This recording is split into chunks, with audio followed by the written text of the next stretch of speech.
이 복된 시간에 주신 하나님의 말씀은 고린도 후서 6장 1절에서 13절까지의 말씀입니다.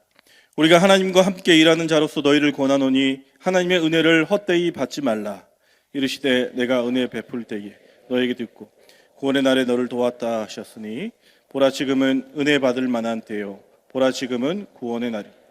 우리가 이 직분이 비방을 받지 않게 하려고 무엇에든지 아무에게도 거리끼지 않게 하고 하나님의 일꾼으로 자천하여 많이 견디는 것과 환난과 국빈과 고난과 매맞음과 갇힘과 난동과 수고로움과 자지 못함과 먹지 못함 가운데서도 깨끗함과 지식과 오래 참음과 자비함과 성령의 감화와 거시지 없는 사랑과 진리의 말씀과 하나님의 능력으로 의의 무기를 좌우에 가지고 영광과 욕됨으로 그러했으며 악한 이름과 아름다운 이름으로 그러했느니라. 우리는 속이는 자 같으나 참되고 무명한 자 같으나 유명한 자여 죽은 자 같으나 보라 우리가 살아있고 징계를 받는 자 같으나 죽임을 당하지 아니하고 자 같으나 항상 기뻐하고 가난한 자 같으나 많은 사람을 부유하게 아무것도 없는 자 같으나 모든 것을 가진 자로다. 고린도인들이여 너희를 향하여 우리의 입이 열리고 우리의 마음이 넓어졌으니 너희가 우리 안에서 좁아진 것이 아니라 오직 너희 심정에서 함께 읽겠습니다. 내가 자녀에게 말하듯 하노니 보답하는 것으로 너희도 마음을 넓히라. 아멘. 우리는 크신 하나님의 은혜로 말미암아 값없이 구원을 선물로 받았습니다. 그리고 구원을 선물로 받은 사람들은 구원받은 사람답게 살아야 한다는 요구가 뒤따르게 되죠. 왜냐하면 언젠가 우리가 주님 앞에 서게 될 그날에 결산해야 될 때가 다가오기 때문입니다.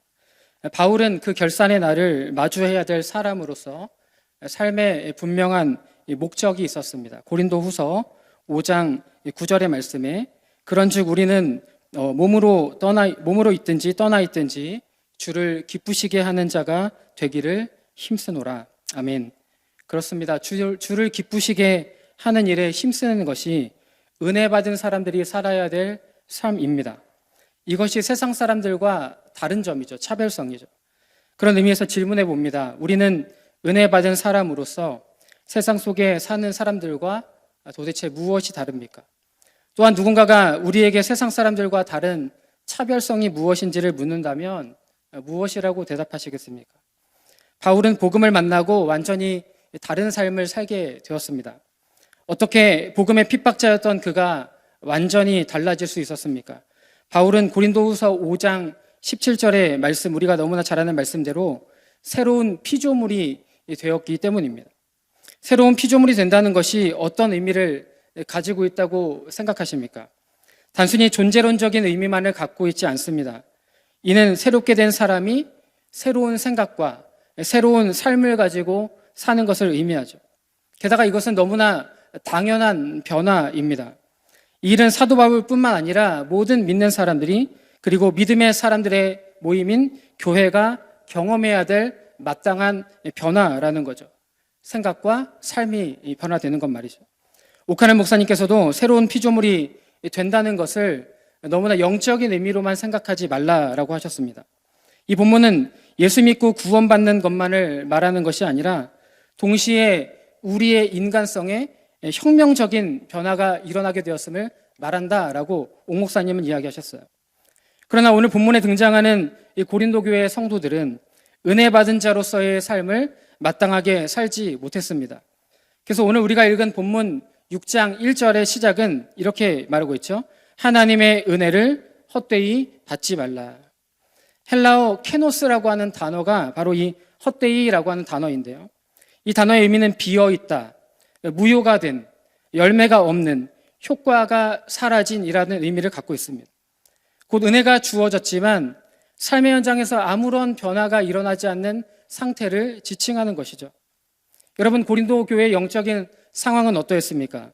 무엇보다 화목하지 못했고 영적으로 자만했고 도덕적으로 타락했고 자유를 오용했고 은사에 대한 혼란도 있었고 거짓 선생들의 영향을 받아서 영적으로 흔들리는 교회였습니다. 그럼에도 불구하고 바울은 고린도 교회와 성도들이 받은 은혜가 있다라고 말하고 있어요. 그리고 그 은혜를 헛되이 받지 말라라고 권면하고 있다는 거죠. 이에 대한 이야기를 다루기 위해서 우리는 먼저 어떤 은혜가 고린도 교회에 주어졌는지, 그리고 신약의 시대를 살고 있는 우리에게 또한 어떤 은혜가 주어졌는지 한번 생각해 보려고 합니다. 그리고 나서 하나님의 은혜를 헛되이 받지 않는 삶이 도대체 무엇인지를 오늘 본문 말씀을 통해서 찾고 기도의 제목을 찾고자 합니다. 먼저 고린도 교회와 성도들이 받은 은혜가 무엇입니까? 사실 오늘 본문을 이해하는 데 있어서 고린도 후서 5장 11절 위에 소제목을 보시면 화목하게 하는 직분이라고 되어 있죠. 곧 하나님께서 고린도 교회를 포함한 모든 믿는 자에게 주신 은혜는 화목입니다. 5장 18절의 말씀을 보십시오. 같이 읽습니다. 모든 것이 하나님께로서 났으며 그가 그리스도로 말미암아 우리를 자기와 화목하게 하시고 또 우리에게 화목하게 하는 직분을 주셨으니. 아멘. 모든 것이 하나님께로서 났으며 라고 하는 말은 무엇입니까? 은혜의 시작이 하나님께로부터 주어지게 되었다는 것이죠. 그리고 그 은혜의 내용이 무엇입니까? 그가 그리스도로 말미암아 우리를 자기와 화목하게 하시고. 이것이 왜 은혜입니까? 우리가 어떠한 방법으로 얻을 수 있는 것이 아니기 때문에 은혜인 것이죠. 에베소서 2장 14절 말씀에도 그는 우리의 화평이신지라 둘로 하나를 만드사 원수된 것 곧 중간에 막힌 담을 자기 육체로 허시고. 아멘. 우리가 도무지 스스로 허물어 낼 수 없는 담을 예수님께서 자신의 몸을 찢어 죽어주심으로 허물어 주셨습니다. 하나님이 원수되었던 우리와 예수 그리스도 안에서 화목하시기로 결정하신 것이죠. 이것이 받은 대표적인 은혜입니다. 그런데 여러분, 화목은요 이렇게 끝나지 않습니다. 단순히 예수님께서 우리를 위해서 하나님께서 자기 아들을 아끼지 아니하시고 화목을 이루시기로 한 결정으로 끝나지 않고, 우리가 하나님과의 화목한 관계를 얻는 것으로 끝나지 않고, 화목의 은혜를 누린 우리가 화목하게 하는 직분자로서 우리가 세상 가운데 중재하는 일을 감당하는 것까지를 포함하고 있다는 것이죠. 그러나 고린도 교회는 예수 그리스도로 말미암아 화목의 은혜를 이미 경험했음에도 불구하고 화목하지 못한 사람들이 꽤나 많이 있었던 것이죠. 화목하게 하는 직분자로서의 삶을 살지 못했습니다. 이것이 바로 하나님의 은혜를 헛되이 받는 삶이었죠. 그래서 사도 바울은 하나님의 은혜를 헛되이 받지 말라고 권면하기에 앞서서 고린도후서 5장 21절, 6장 1절의 앞에 있는 이 말씀에서 복음의 핵심을 전달합니다. 고린도후서 5장 21절 우리 같이 읽겠습니다. 하나님이 죄를 알지도 못하신 이를 우리를 대신하여 죄로 삼으신 것은 우리로 하여금 그 안에서 하나님의 의가 되게 하려 하심이라. 이 구절에 대해서 옥하는 목사님께서는 복음을 한마디로 요약한 성경의 핵심, 성경을 압축한 구절이다라고 말씀하셨습니다. 그 하나님께서 예수 그리스도를 통해 선물해 주신 화목의 은혜가 무엇인지를 잘 말해주고 있는 것이죠. 이 받은 은혜를 분명히 안다면 결단코 헛되이 은혜 받는 삶을 살지 않을 것이라는 거예요. 다시 말해서 하나님의 은혜를 헛되이 받지 않는 삶을 살아가는 것은 그리스도 안에서 화목하게 된 사람들로 살아가는 데 있어 실패하지 말아라. 계속해서 성공을 추구하라라는 거죠. 이는 계속적으로 화목 사역에 동참하는 삶을 살 것을 명령하고 권면하고 있는 것입니다. 오늘 본문을 통해 하나님의 은혜를 헛되이 받지 않는 삶이 무엇인지, 그리고 어떤 모습을 갖게 되는지 함께 살펴보면서 기도의 제목을 찾고자 합니다. 하나님의 은혜를 헛되이 받지 않는 삶이란 첫 번째, 지금의 은혜를 놓지 않는 삶입니다. 고린도후서 6장 2절 말씀 우리 같이 읽어봅니다. 이르시되 내가 은혜 베풀 때에 너에게 듣고 구원의 날에 너를 도왔다 하였으니 보라 지금은 은혜 받을 만한 때요 보라 지금은 구원의 날이로다. 사도 바울은 이사야 49장 8절에 있는 이 말씀을 인용하면서 은혜의 현재를 이야기합니다. 여기서 여러분, 은혜의 때는 언제일까요? 하나님이 기쁘시게 받으시는 은혜의 결정적인 순간을 말하고 있습니다. 오늘 여기 본문에 보시면 2절 말씀에 너에게 듣고 라고 되어 있지만 실제 의미는 이런 의미입니다. 내가 주의 깊게 들었다. 내가 귀 기울였다. 동시에 내가 응답했다. 또 다른 의미는 구원의 행동을 내가 시작했다라고 하는 의미를 담고 있다고 합니다. 여러분 상상해 보십시오. 하나님께서 이렇게 말씀하시는 거예요. 나는 은혜의 결정적인 순간에 너희들의 음성을 주의 깊게 들었다. 나는 은혜의 결정적 순간에 너희들에게 응답했다. 곧 은혜의 때는 하나님이 우리의 음성에 귀를 기울이시는 때라는 겁니다. 곧 바로 또 응답하시는 때라는 것이죠. 또 밑에 여러분 구원의 날에 너를 도왔다라고 하는 구절이 이어서 나오지 않습니까? 2절에. 이 구절을 유지 피터슨 역으로 보니까 이렇게 말합니다. 내가 나를 필요로 하던 그날에 내가 너를 도우려고 어디에 있었다? 거기 있었다. 하나님의 은혜가 필요한 결정적인 순간에 같은 의미에서 구원의 날에 하나님께서 돕기 위해서 거기에 계셨다는 것이죠. 그래서 바울은 이렇게 외치고 있는 겁니다. 보라, 지금은 은혜 받을 때입니다. 보라, 지금은 구원의 날입니다. 사랑하는 여러분, 은혜는 과거형이 아닙니다. 또한 은혜는 미래형도 아닙니다. 은혜는 항상 현재형입니다. 하나님의 은혜를 받았었지라고 하는 말, 하나님의 은혜를 사모했었지라고 하는 말, 하나님이 나를 사랑했었지라고 하는 말, 나도 하나님을 사랑했었지라고 하는 이 과거형은 참 사랑에 대한 모독이죠. 은혜에 대한 모독입니다. 은혜의 과거형 역시 마찬가지로 은혜에 대한 모독인 것이죠. 이처럼 은혜와 사랑에 대한 과거는 참 비참한 삶을 보여줍니다. 미래형도 그렇습니다. 미래의 어느 날 은혜 받을 것을 기대하는 것은, 사랑 받을 것을 기대하는 것은 비참한 삶인 것이죠. 성 어거스틴은 시간에 대한 참 의미심장한 이야기를 했습니다. 우리는 시간이 과거에서 시작돼서 현재, 그리고 현재를 거쳐 미래를 향해 나아가는 것이다라고 생각을 합니다. 그러나 어거스틴은 이렇게 얘기했습니다. 미래에서부터 시간이 달려와서 현재를 지나 과거로 흘러간다. 생각의 발상의 전환이죠. 과거는 지나가서 존재하지 않고 미래도 아직 오지 않았기에 없는 시간이고 현재만 있다. 그 현재도 우리가 말하는 순간 지나가고 있다면서 영원한 현재라고 하는 이 개념을 이야기했습니다. 이것은 현재만 존재한다고 하는 존재론적 개념이 아닙니다. 개혁주의 신학의 입장에서 보면 이 어거스틴이 말한 이 많은 영원한 현재는 바로 이런 말입니다. 하나님의 영원한 은혜가 시간 속으로 들어와 현재라는 순간 안에서 우리에게 실제로 적용되고 경험되는 것이다. 다시 한번요. 하나님의 영원한 은혜가 시간 속으로 들어와 현재라는 순간 안에서 우리에게 실제로 적용되고 경험되는 것이다. 곧 영원하신 하나님의 은혜가 성령을 통해 지금 그리고 현재적으로 믿는 자에게 적용된다는 것이죠. 그래서 개혁주의적인 관점에서 현재란 하나님의 시간 속으로 임하는 은혜와 언약의 적용 시점입니다. 헤르만 바빙크도 이렇게 이야기했습니다. 우리 같이 한번 읽어볼까요? 영원의 하나님이 자신을 나타내실 때 우리는 바로 그 지금을 통해 그분을 만난다. 그러므로 바울이 본문을 통해 강조하는 지금에 대한 의미는 두 가지의 의미를 동시에 가집니다. 먼저는 지금이라는 시간이 은혜가 열려있는 카이로스의 시간이라는 것이죠. 또한 동시에 지금 응답하지 않는다면 지나가 버리는 시간이라는 거예요. 사라지는 시간이라는 것이죠. 그래서 미루는 믿음은 은혜를 잃게 하는 일입니다. 그러기에 은혜의 반응이란 긴급성을 요구할 수밖에 없는 것이죠. 사랑하는 여러분, 은혜를 사모하십니까? 은혜를 긴급하게 사모하는 저와 여러분 될 수 있기를 예수 이름으로 축복합니다. 사랑하는 여러분, 그런 의미에서 은혜는 받는 것이 아니라 살아내는 반응을 요구하는 것입니다.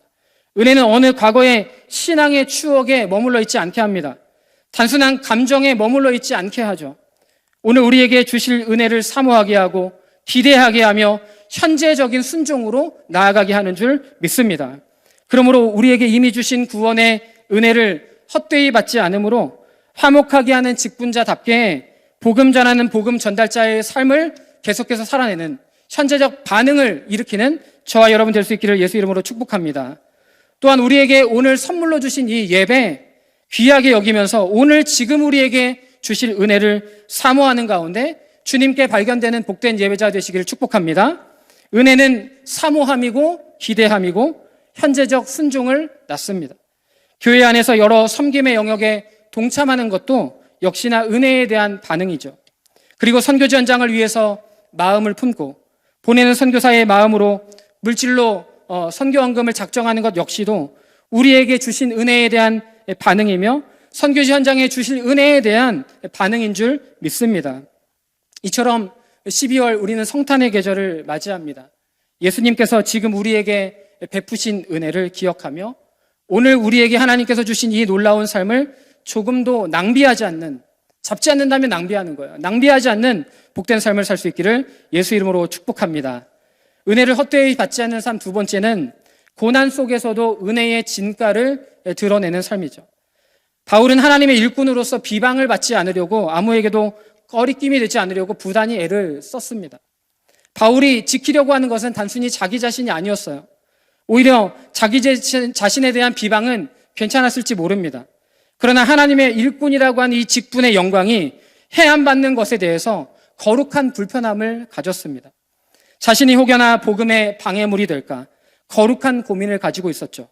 그래서 고난과 수고 속에서도 순전한 동기를 잃지 않았던 사람이 바로 사도 바울이었습니다. 때로는 자원하는 마음으로 복음을 위해서 매를 맞기도 했고 옥에 갇히며 잠을 자지 못하는 일들도 있었습니다. 굶주렸습니다.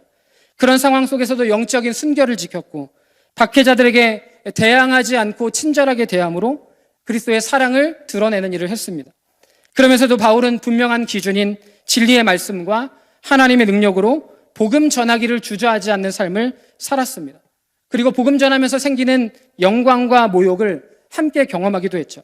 그럼에도 복음의 사람으로서의 영적인 기쁨도 잃지 않았습니다. 게다가 바울은 고린도 교회 성도들로부터 사도직을 의심받았을 뿐만 아니라 그가 사기꾼이라고 하는 모욕을 받기도 했습니다. 이처럼 사람들에게 비춰지는 그의 겉모습만 보면 참 불쌍한 사람이라고 여겨지지만 바울은 세상에서 가장 행복하고 당당한 삶의 모습을 보여주었습니다. 이와 같은 바울의 수고와 헌신이 있었기에 교회가 세워지고 성장할 수 있었던 것처럼 복음은 저절로 전해지는 것이 아닙니다. 주님의 몸된 교회는 그냥 저절로 세워지는 것이 아니죠. 누군가의 헌신과 수고를 통해 교회는 더 건강하게 세워지는 것입니다. 지금 우리는 새로남 교회라고 하는 건강한 교회 공동체를 함께 누리고 있습니다. 지금의 은혜가 주어지기까지 우리를 교회를 위해서 헌신하신 사랑한 담임 목사님과 사모님, 장로님, 권사님들, 우리 집사님들, 눈물과 사랑의 수고가 있었기에 지금이 있는 줄 믿습니다. 그러므로 은혜 받은 자인 우리가 은혜를 헛되이 받지 않는 삶을 사려면 우리 스스로에게 질문을 던져보아야만 합니다. 우리는 과연 복음과 교회로 인해 겪게 될 여러 어려움이 혹시나 찾아온다면 인내하며 주님의 사명을 이루기 위해 수고할 수 있는가? 하나님은 우리에게 은혜만 주시는 것이 아니라 주님의 몸된 교회와 하나님의 나라를 위해서 고난도 주시는 분이십니다. 로마서 8장 17절 말씀 우리 같이 읽어보겠습니다. 자녀이면 또한 상속자 곧 하나님의 상속자요 그리스도와 함께한 상속자니 우리가 그와 함께 영광을 받기 위하여 고난도 함께 받아야 할 것이니라. 아멘. 빌립보서 1장 29절도 함께 읽습니다. 그리스도를 위하여 너희에게 은혜를 주신 것은 다만 그를 믿을 뿐 아니라 또한 그를 위하여 고난도 받게 하려 하심이라. 아멘. 저는 저를 포함하여 우리 모두에게 질문하고 싶습니다. 주님의 몸된 교회를 여러분 정말 사랑하십니까? 얼마나 사랑하십니까? 사랑하는 여러분, 이 교회는 누구의 교회도 아닙니다. 우리 구주 예수 그리스도께서 피로 값주고 사신 주님의 몸된 교회인 줄 믿습니다. 주님께서 우리를 위해서 모든 것을 내어주셨습니다. 생명까지 내어주셨습니다. 그렇게 주님이 이 교회를 세워주신 줄 믿습니다. 교회를 진정으로 마음 담아 사랑하는 모든 교우들 되시기를 예수 이름으로 축복합니다. 우리는 정말 평화로운 시대를 살고 있습니다.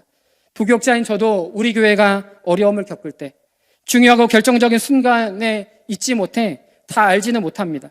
그러나 지금 우리가 누리고 있는 은혜를 헛되이 받지 않는 것은 혹여나 만일에 교회가 어려움을 겪는다든지 세상을 통해 고난을 받을 때가 온다면 결정적인 순간에 교회 중심, 영적 지도자 중심의 가치를 잃지 않고 교회와 영적 지도자를 지키는 것인 줄 믿습니다. 지난 11월 30일 시무장로님 7분, 안수집사님 52분, 시무건사 60분, 명예건사 44분, 또 지난 주일 서리집사 90분의 집사님들을 우리는 세웠습니다. 직분의 영광은 교회의 영광과 함께 가는 것이기에 바라기는 세워지신 직분자들을 통해 교회가 더 아름답고 건강하게 존귀하게 세워질 수 있기를 예수 이름으로 축복합니다. 또한 우리 모두가 교회가 겪을 수 있는 고난 속에 함께 마음을 같이 하는 직분자와 성도가 되어 고난 속에서도 진가를 발휘할 수 있는 은혜 받은 자의 삶을 살 수 있기를 축복합니다. 은혜를 헛되이 받지 않는 삶 마지막 세 번째는 마음을 넓히는 삶입니다. 하나님의 은혜를 받는 삶은 먼저는 대신 관계의 혁신적인 관계의 혁신을 가지고 오죠. 그러나 하나님의 은혜의 영적인 파급 효과는 하나님과의 관계 개선만 가지고 오지 않습니다. 반드시 하나님의 은혜는 우리의 일상적인 관계 영역 속에서도 빛을 발하게 되어 있죠. 하나님의 은혜가 가져오는 관계적인 변화가 있다는 거예요. 용서하는 것이고, 수용하는 것이고, 포용하는 것이고, 겸손한 자세로 대하며 인내하는 모습을 갖는 것이죠. 고린도 교회의 여러 문제들로 인해서 바울과 고린도 교회의 성도들 사이에 별로 좋지 않은 감정의 교류가 있었습니다. 바울은 그런 그들과의 관계를 회복하기 위한 길을 모색하죠. 그래서 바울은 고린도 교회 성도들 향해 마음을 넓힐 것을 촉구합니다. 바울은 고린도 교회 성도들의 어떠한 허물도 관용할 수 있는 넓은 마음이 있었지만 고린도 교회 성도들은 바울에 대한 잘못되고 좁은 편견에서 벗어나지 못했음을 오늘 본문을 통해 우리는 알게 됩니다. 오늘 바울이 마음을 넓히려고 요청하는 고린도 교회의 상황은 우리가 마주하는 교회와 삶의 현장에서 마주하는 현실 상황입니다. 우리는 적지 않게 원칙이라는 잣대만으로 서로를 바라볼 때가 참 많습니다. 그래서 그 관계가 어그러지는 것을 자주 보게 되죠. 원칙도 중요하지만 그 사람과 그 사람의 여건을 아울러서 생각해 줄 수 있는 너그러운 마음은 관계 회복의 중요한 열쇠이기도 합니다. 바울은 오늘 본문에서 마음을 넓히려고 요청하고 있지만 사실은 마음을 넓히는 일이란 그렇게 쉽지 않습니다. 우리의 힘과 의지로는 불가능합니다. 오직 하나님의 은혜만이, 이미 앞서 다룬 하나님의 은혜만이 우리의 좁은 마음을 넓힐 수 있는 것이죠. 그래서 바울은 1장의 초두에서 우리 6장 1절의 초두에서 하나님의 은혜를 헛되이 받지 말라라고 한 것이죠. 좁은 마음을 갖고 있다면 하나님의 은혜를 제대로 인식한 것은 아닌지 돌아보아야 한다는 것이죠. 하나님의 은혜는 결단코 우리에게 좁은 마음을 가져다 주지 않습니다. 우리가 받은 은혜를 그리고 용서를 깊이 생각해 본다면 마음을 넓히지 않을 수 없는 것이죠. 이는 다시 말하면 좁은 마음을 가지고는 하나님의 은혜를 누릴 수 없다는 이야기로 돌아가게 되는 것입니다. 우리는 2025년 성탄의 계절을 맞이하고 있습니다. 화목을 위해 예수님의 이 땅에 오셨음을 깊이 생각하는 이 시간이 되길 소망합니다. 원수되었던 우리를 친히 자녀 삼아주신 그 사랑을 깊이 생각하는 시간이 되기를 원합니다. 그 사랑과 은혜를 깊이 묵상하는 가운데 저와 여러분의 마음이 넓어지는 은혜가 있기를 축복합니다. 우리의 주변에 좁은 마음으로 바라보았던 그 누군가가 혹시 있습니까? 상대방의 마음이 좁아졌다고 생각하지 마시고 여러분의 마음을 넉넉하게 넓히시기를 예수 이름으로 축복합니다. 말씀을 맺겠습니다. 사랑하는 여러분, 우리가 주님의 몸된 교회 안에서 신앙생활하고 사역을 감당한다는 것은 화목의 복음에 의해서 모든 것이 규정되어야만 합니다. 하나님과 사람 간의 화목으로 인도하지 않는 어떠한 헌신과 어떠한 사역도 그릇된 것이고 가치 없는 일이 되는 것입니다. 그것이 바로 그리스도 안에 있는 하나님의 은혜를 정확하게 이해하는 일이 되는 거죠. 모든 것이 다 화목으로 가야 한다는 것입니다. 사도 바울뿐만 아니라 모든 그리스도인들은 그리스도를 대표하면서 하나님과 함께 일하고 있다고 오늘 1절 말씀에서 사도 바울은 고백했습니다. 이것은 우리가 하나님의 동역자로서 행동할 수 있는 대단한 특권을 가지고 있을 뿐만 아니라 하나님께서 우리로 하여금 신적인 능력의 원천으로 말미암아 다른 사람을 권면할 수 있도록 해주신다는 것이죠. 곧 우리는 그리스도의 대표자로서 무력하게 홀로 있는 것이 아니라는 사실을 보여줍니다. 하나님은 세상을 자기와 화목하게 하기 위한 이 위대한 사역에 구원의 마스터 플랜에 저와 여러분을 그분의 파트너이자 동역자로 삼으신 줄 믿습니다. 그러므로 오늘 은혜를 놓치지 않는 삶, 고난 속에서도 은혜의 진가를 드러내는 삶, 마지막으로 마음을 넓히는 삶으로 하나님의 은혜를 헛되이 받지 않는 삶을 살아내는 우리 모두가 될 수 있기를 예수 이름으로 축복합니다.